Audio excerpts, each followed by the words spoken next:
Halimbawa, may umaatake sa presidente ng Pilipinas. Huwag kayong umalo dyan, mga kapatid. Huwag kayong makisawsaw dyan. We walk not by sight, but by faith. Sabi ni Pablo, nagsisilakad tayo sa pananampalataya. Huwag kayong sumali dyan sa politika na makikipag-atakihan kayo sa social media dahil galit kayo o kaya kakampi kayo. Maging ano tayo, sabi ni Pablo, lahat ng tao makipagpayapaan tayo. Huwag kayong pag-away na hindi mo naman kilalang personal at ka magagalit.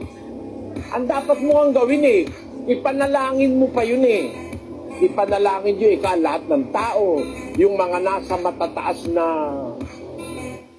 kalagayan, ang mga hari, ipanalangin nyo, sabi ni San Pablo. Wala naman siyang ginawang kasamaan sa'yo. Kahit naman siya sinisiraan ng iba, hindi naman sa'yo gumawa ng kasamaan. Ba't ka makikipag-away sa kanya? Bawal sa atin yan, mga kapatid.